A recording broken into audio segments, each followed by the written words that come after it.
კანონსაც.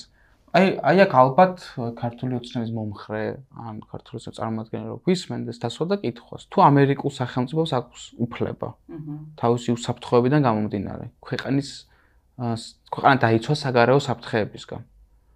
რატომ არა აქვს საქართველოს სახელმწიფოს საგარეო საფრთხეებისგან დაიცვას საკუთარი ქვეყანა და თქვა შეიძლება აბსურდულად, მაგრამ მაინც თვლიდეს, რომ ეს ხალხი, აი ამდენი ადამიანი არის მოღალატე, თქვა, თან რაღაც უცხო ქვეყნის საქმეს აკეთებს და მე ხო არ გგზავნავ, მე ვაძლევ ამ კანონის რაღაცა ჩარჩოს და ამაში იმოქმედე და დაგერქვა შენი სახელი.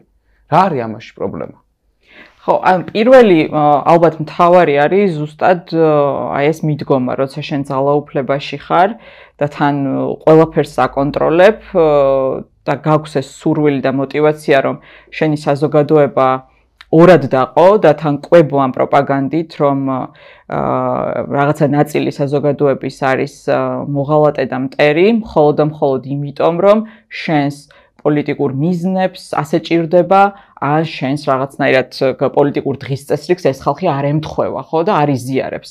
და მხოლოდ ამ ნიშნით, ანუ მთელი ესეთი უსაფრთხოების კონცეფცია დაიყვანო შენს პირად უსაფრთხოებამდე, შენს პოლიტიკურ უსაფრთხოებამდე, ხო, როგორც პარტიამ და არა როგორც სახელმწიფომ. ეს ცხადად უნდა გაიმიჯნოს, რომ ზუსტად ავტორიტარული სისტემის პრობლემა და ჩვენ შემთხვევაში ყოველს დიდი თავის ტკივილი ამ კანონის პირობებში ის იქნება, რომ ქართული ოცნებისთვის მტერი და მოღალატე არის მის პირად პოლიტიკურ მტერთან ასოცირებული, ხო, ვინც მის ძალაუფლებასთან მოდის კონფლიქტში.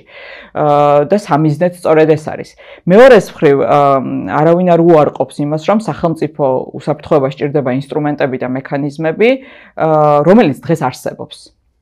თუ რომელიმე ინსტრუმენტი ვერ მოქმედებს, ამას შესაბამისი რაღაც დასაბუთება და კვლევა ჭირდება. ეხლა ყველა შეუძლია ნახოს ამ კანონის განმარტებითი ბარათი და ვერსად ვერ ნახავს იმას, რომ სახელმწიფო უსაფრთხოებას რაიმე ფორმით ამ კანონის არსებობა უშველის, ხო? ხო, იმ რუსულ კანონზეც შეგვიძლია მე ვილაპარაკოთ და მაგაზეც გავალოთ პარალელები რა იცვლება და რატომ შემოვიდა საერთოდ ეს კანონი, როცა ის არ გაუქმებულა და ეგეც საინტერესოა. ხო, ანუ მთავარი ზუსტად ეს არის რა, შეიძლება საზოგადოებას პროპაგანდის გზებით დააჯერონ, რომ ამ კანონის არსებობა ჩვენ სახელმწიფო უსაფრთხოებას სჭირდება, მაგრამ რეალობა არის ის, რომ ეს კანონი ჭირდება ქართულ ოცნებას საკუთარი ძალაუფლების უსაფრთხოებისთვის, რაც სრულიად განსხვავებულია სახელმწიფო უსაფრთხოებისგან და მაშინ როცა პროპაგანდა ასე ძალიან ცდილობს მისი პოლიტიკური ოპონენტი ქვეყნის მტერს გაუთანაბროს, რა თქმა უნდა, რთულია საზოგადოება რაღაცა სწორად გაერკვეს ამ დინამიკაში, ხო?